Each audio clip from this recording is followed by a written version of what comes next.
Hey strangers, there's one thing we know for sure as business owners ourselves. The less your business spends, the more margin you keep. But today, everything costs more. So, smart businesses are graduating to NetSuite by Oracle. NetSuite is the #1 cloud financial system, bringing accounting, financial management, inventory, HR into one proven platform, helping you reduce IT costs, maintenance costs, and manual errors.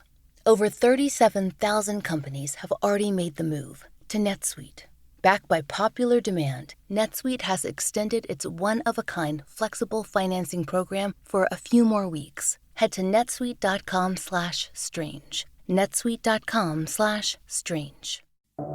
Hey, strangers, if you're a fan of this podcast, I think you might enjoy mine as well. Strange and Unexplained with me, Daisy Egan, covers aliens to the Zodiac and everything in between with a heavy dose of side-eye. If you like unsolved mysteries but wish it came with a little more salt, Strange and Unexplained is your kind of podcast. Check it out now in its 4th season wherever you get your podcasts. And you can check us out early and ad-free on my very own Patreon network, patreon.com/grabbagcollab. Stay strange.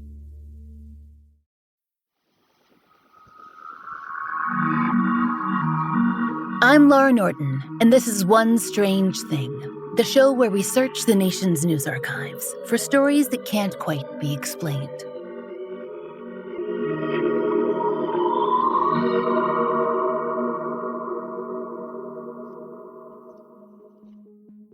Strangers, if you're a fan of real-life ghost stories, and since you're here, we imagine that you are, you have probably come across examples of spirit photography in your late-night scrolling. Nowadays, anyone with a phone can contribute a picture of a floating orb for the masses to examine. In fact, we even now have AI ghosts to reckon with, which honestly confuses things further. And by that, we mean the presence of AI-generated spirits have entered the conversation, not that dead AI have come back to haunt us. Although that is a concept that we need to think about. Anyway, back to spirit photography. Surprising no one, as soon as cameras were invented, people began to try and photograph the unseen. Which sounds illogical, but when have humans been anything but? The invention of photography and its accessibility, they dovetailed nicely with the spiritualist movement. According to the British Science and Media Museum, quote, the earliest known spirit photographs were taken in America in 1861, some years after the spiritualist craze began sweeping the world. Now, of course, Britain had its own very widespread spiritualist movement. Arthur Conan Doyle, the author of Sherlock Holmes, he was a noted spiritualist. And Queen Victoria, she held a number of seances. Though the British spiritualist movement was at its height in the Victorian era, there was a resurgence after World War I. You can imagine why. And the popularity of ghost photography, it never really went away. Indeed, the most famous example of spirit photography hails from England. It was taken nearly a century ago. But what's most interesting is that this picture was not part of some official ghost hunting expedition or seance. Rather, it was captured during a feature of one of the finest estates in the country. It was taken all the way back in 1936 when Country Life magazine visited Raynham Hall in Norfolk. Now, according to its official website, Raynham Hall has the kind of history that stretches back 4 centuries.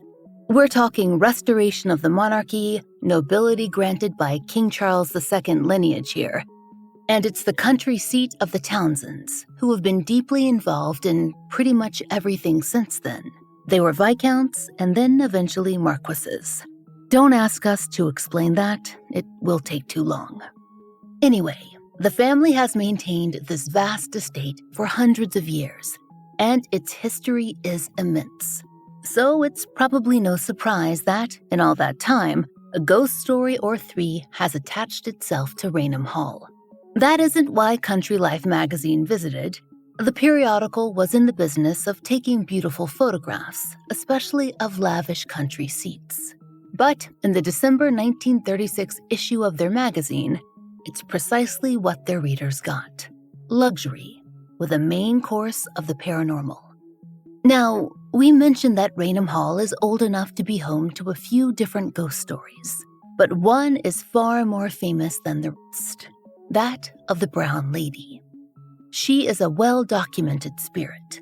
We found news clippings dating back to the early 19th century describing sightings. An 1892 article from the Hampshire Telegraph and Naval Chronicle offered details of the ghost. Quote, "The Brown Lady is a female figure, generally attired in a brocaded silk dress, moving with some self-possession and stateliness up the stairs in the direction of the bedrooms. She carries no candle. There is no sound when she appears. She seems to arise suddenly and move gently and slowly along the carpeted floors." Now, some claim that the Brown Lady was seen by King George IV while he was still Prince Regent and was visiting the hall. According to Currie's archive, another early recorded sighting of the Brown Lady was likely at a Christmas celebration in 1835, when Lord Charles Townshend was in residence at the hall. Two of his guests, Colonel Loftus and Mr. Hawkins, quote, claimed to see the apparition of a woman in a brown dress on their way to their bedrooms one night. Apparently, those gentlemen decided to draw pictures of the ghost and to show them around to the other guests. Then those guests, quote, claimed to have seen the same figure during their stay. Which, did they need an illustration to realize this? Were they unaware up until that point that a ghost had been in their midst? Maybe they truly hadn't noticed. Those country parties could get pretty wild. Anyway, Currie's archives account included the detail that at least one of the gentlemen claimed that the ghost had, quote, 2 dark pits where its eyes should have been. That, at least, should have been pretty memorable. There were plenty of other notable sightings through the years, including the time that a semi-famous novelist fired his revolver at the apparition, which we would not advise doing inside of any home. As you might imagine, it was ineffective. The Brown Lady continued her pacing up and down the halls and the stairs of the estate. Some say that she was innocuous, and others insisted that she grinned hideously at all visitors. Now, many ghosts have an uncertain past, but based on what we've read, it's pretty well established that the spirit haunting Raynham Hall has a very specific identity. In fact, a portrait of her hung in the home. It still hangs there today, which is fitting. She had lived there, after all. Time is a luxury for us, especially if you're a mom. That's why we need a skincare routine that's easy, fast, and gives us results. Plus, what if your products had thousands of 5-star reviews, were natural and affordable? Well, say hello to Dime Beauty. Dime Beauty is clean, high-end skincare that is affordable, and it really works. Not sure where to start? I highly recommend the Work System. It's everything you need in one powerful package. Take out the guesswork with a proven routine that includes a gentle yet effective cleanser, a super skin toner, 2 incredible serums, and 2 luxurious moisturizers. See what everyone is raving about. From serum sets to the always sold-out retinol alternative TBT cream, you'll find your perfect skincare match. Dime has over 2 million happy customers, and their product reviews are literally 5 stars. Love your skin again. Go to dimebeautyco.com for 20% off with code GETDIME. That's dimebeautyco.com, code GETDIME for 20% off. It's the NYX Best of 2024 sale, going on now at nyx.com. Don't miss incredible deals on life-changing leak-proof underwear, unbelievable everyday bras, and more from the #1 leak-proof brand in North America.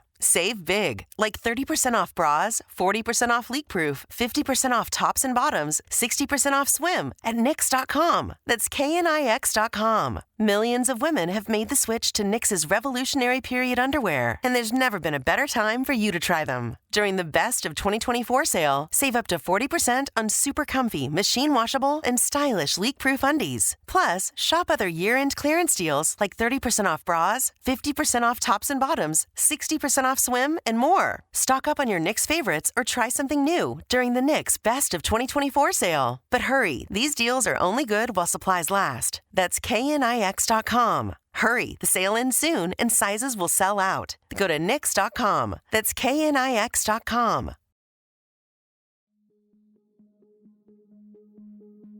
The ghost known as the Brown Lady, who'd long been rumored to haunt Raynham Hall, is widely accepted to be Lady Dorothy Walpole, the wife of the second Viscount Townshend. Born in 1686, she was also from a very important family. Per the Eastern Daily Press, her brother Robert was Britain's first prime minister. She and her husband, they were reportedly childhood sweethearts, but did not marry right away. It's said that her father disapproved of the match. But after the Viscount's first wife died, there was a lot of that going on around that time, unfortunately. He and Dorothy were allowed to wed. Now, there are a lot of rumors out there about what happened in between. We found a number of blogs that claimed that Dorothy had become the mistress of another nobleman named Lord Worton while Viscount Townshend was off being married to someone else. We can't prove this, considering that it happened over 300 years ago. But put a pin in that. We'll be back to it. So, what kind of woman was Dorothy Walpole?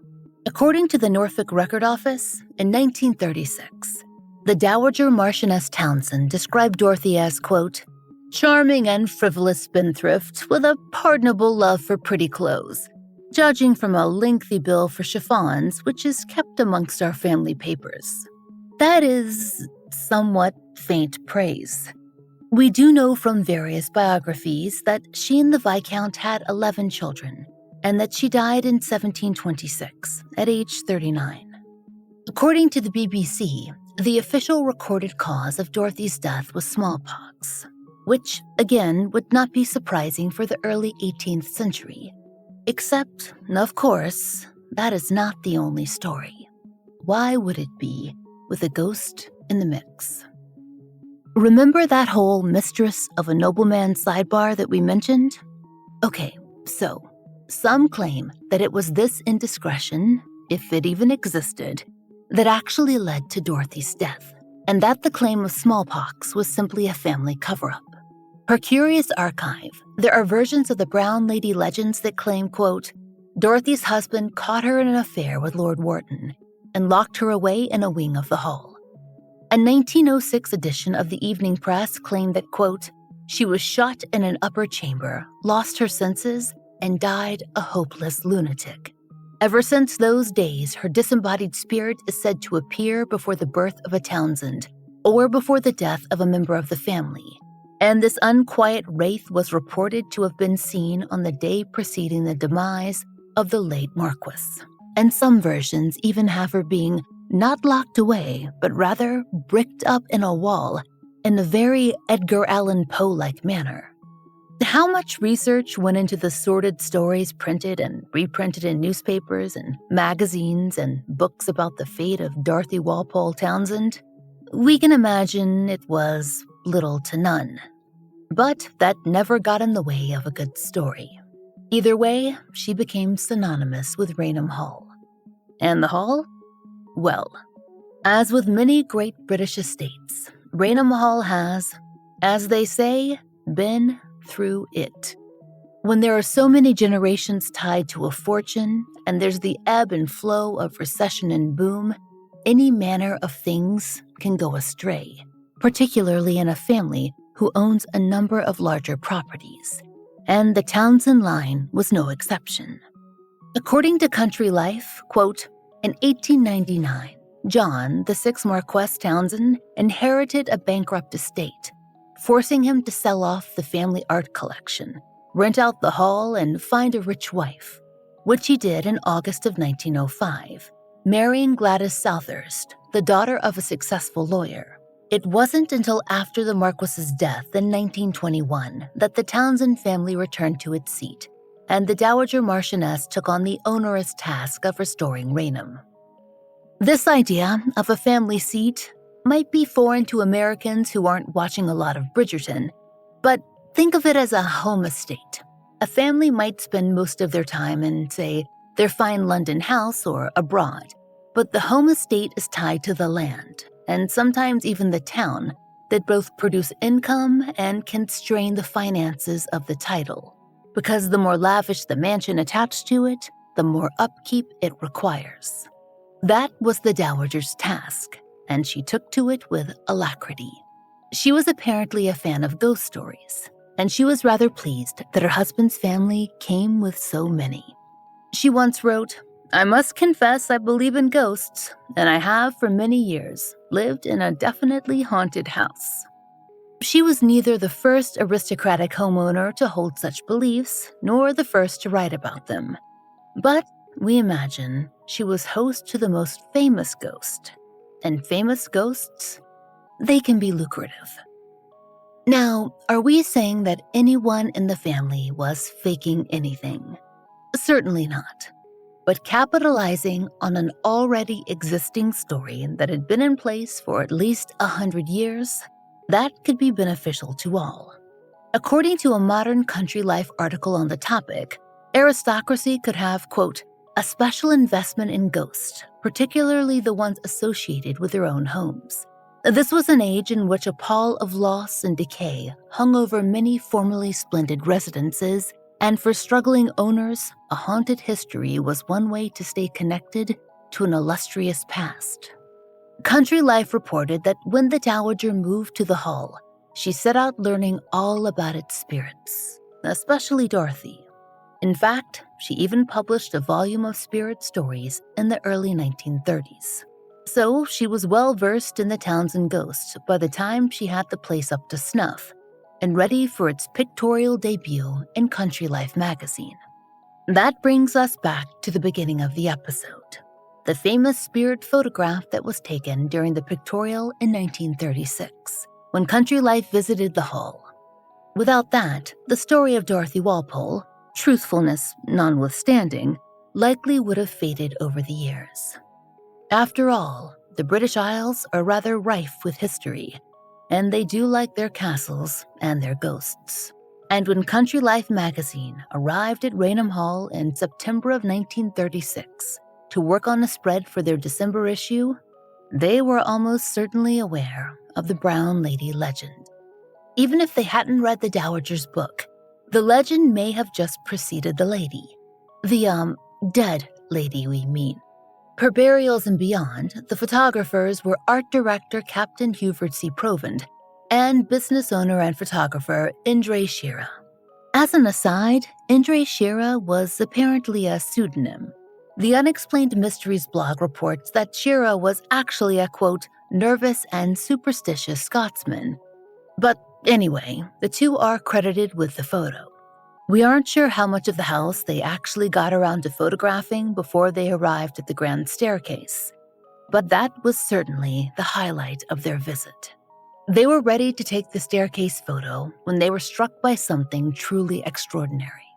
The setup was that the photographic process was a two-person job, with the captain taking the shot and Shira triggering what was then a manual flash, referred to as a flash gun. Per the Express, the captain and Shira, quote, were busy photographing the staircase when a vapory form, gradually assuming the appearance of a woman, suddenly appeared on the stairs in front of them. Now, this version has it that the captain didn't see anything at all, not at the time. It was Shira that spotted the figure and ordered the captain to take a photo, and quickly. In fact, according to a paper published by independent researcher Tom Ruffles, quote, Provend claimed not to have seen anything to the extent that, as Shira told it, Provend wagered £5 there would be nothing untoward on that negative. And after that, Shira claimed, the figure on the stairs vanished. Strangers, when they left the estate and developed their film, the men discovered the presence of a hazy, bright outline of what appeared to be a woman. We are unsure on whether the captain made good on that bet. That photo changed the entire focus of the article. Suddenly, it was all about that staircase, the ghost, and Shira's experience. When it was printed, it caused quite a stir. The spread ran in the December 29, 1936 issue of Country Life, accompanied with an extensive account of what Shira had seen. The story was then picked up by Life magazine in the States, and the story became internationally interesting. And that would have all been fine. Exciting even. Except for one strange thing. the more attention paid to the photograph, the more questionable it became. Now, things were fine at first. Per the Unexplained Mysteries blog, the Society for Psychical Research became interested in the spirit photograph and sat down to conduct a thorough interview with the two photographers. The two spoke to a number of examiners with the Institute. One especially famous member, paranormal researcher Harry Price, spoke to the photographers, and he was apparently pretty sure they were telling the truth. And this was a man who'd disproven photos before.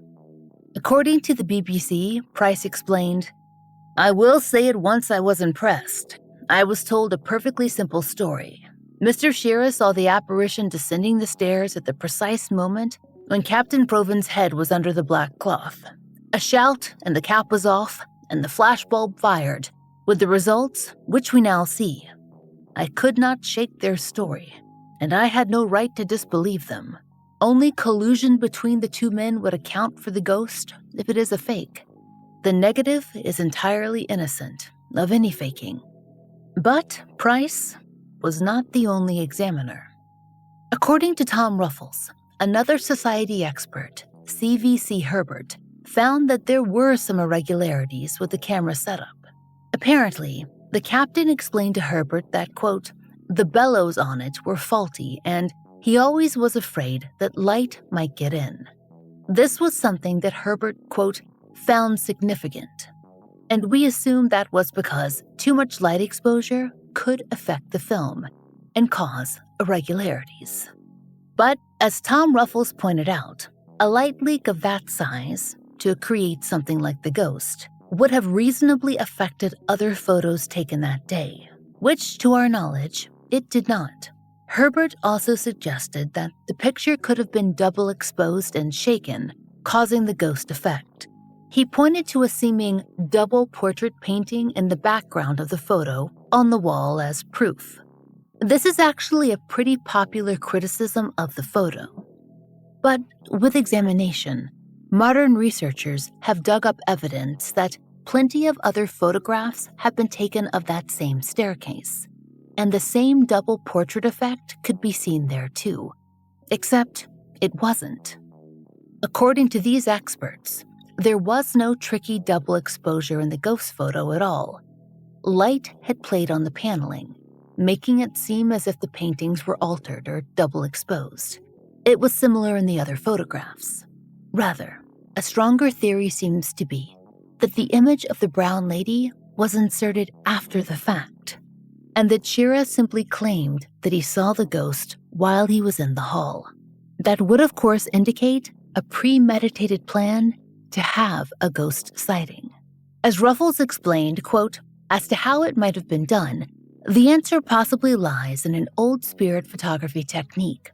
The shape of the figure bears a similarity to a statue of the Blessed Virgin Mary with a covered head and cloak falling away toward the bottom over a tunic.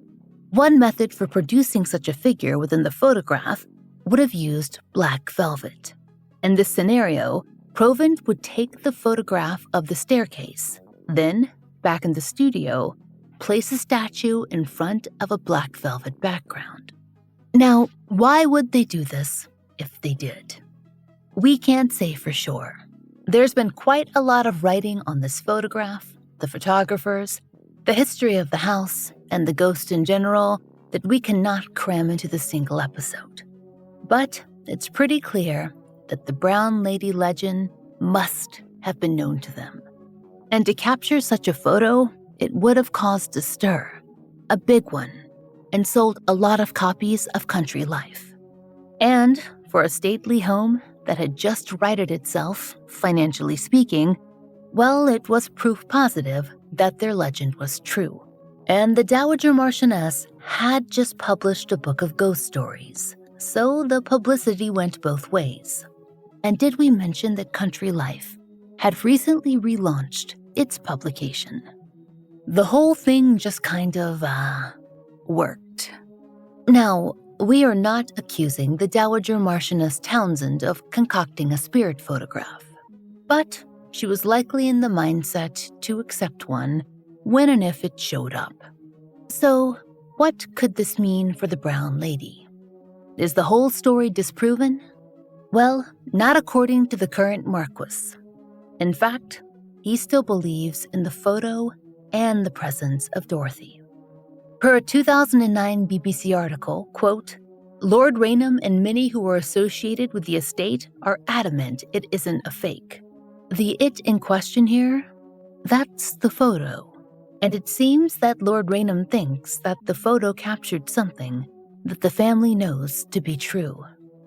But their view on Dorothy's presence, it seems quite different than those early reports of a grinning, eyeless, frightening spirit. The Marquess told BBC, she isn't there to haunt the house, but she is still there. I know she's there, and I'm glad she's around. Perhaps his view of Dorothy as a gentle presence has something to do with his knowledge of her death. All those rumors of a ghastly end and a torrid affair, according to the Marquess, none of that is true. Townshend disputed the grotesque stories regarding Dorothy Walpole's death, telling the BBC, quote, people said Dorothy was locked away and badly treated, but in the 1960s, we uncovered paperwork with medical reports suggesting she had a happy life and she was much loved. So, if Dorothy's hanging around the hall in her brown gown, perhaps it's to keep an eye on her descendants. And if all those Christmas party guests of yesteryear saw a terrifying, eyeless ghost grinning at them, and they really tried to shoot it, well, as we told you, there was a lot of drinking going on at those shindigs. A lot. They didn't have much else to do. And when you think about it, poor Dorothy, right? You want to spectrally pace one hallway or a little stairwell in your own home, and suddenly a wasted lord or duke is firing off rounds into your family heirlooms and chasing you through your own home. Really, that is hardly a noble end.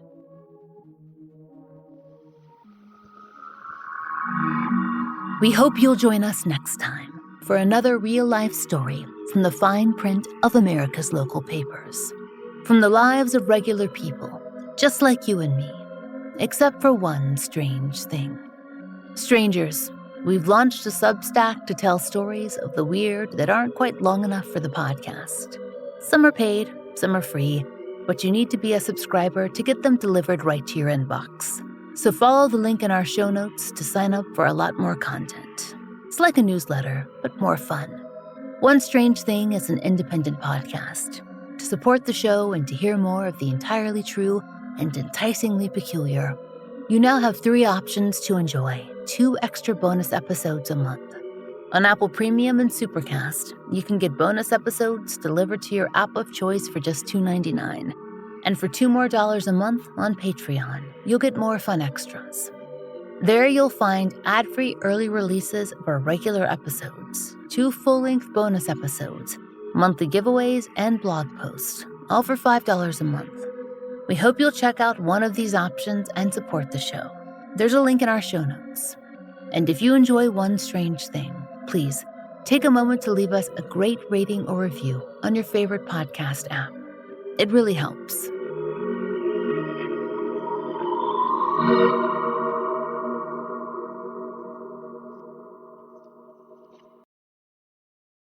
Marketing is hard. But I'll tell you a little secret. It doesn't have to be. Let me point something out. You're listening to a podcast right now, and it's great. You love the host. You seek it out and download it. You listen to it while driving, working out, cooking, even going to the bathroom. Podcasts are a pretty close companion. And this is a podcast ad. Did I get your attention? You can reach great listeners like yourself with podcast advertising from Libsyn Ads. Choose from hundreds of top podcasts offering host endorsements, or run a pre-produced ad like this one across thousands of shows to reach your target audience in their favorite podcasts with Libsyn Ads. Go to libsynads.com, that's LIBSYN, ads.com today. 50 years ago, a young woman named Karen Silkwood got into her car alone. She was reportedly on her way to deliver sensitive documents to a New York Times reporter. She never made it. And those documents she'd agreed to carry were never found. Do you think somebody killed her? There's no question in my mind that someone killed her that night. I think they were trying to stop her in order to get the documents. A new investigation into the life and death of America's first nuclear whistleblower.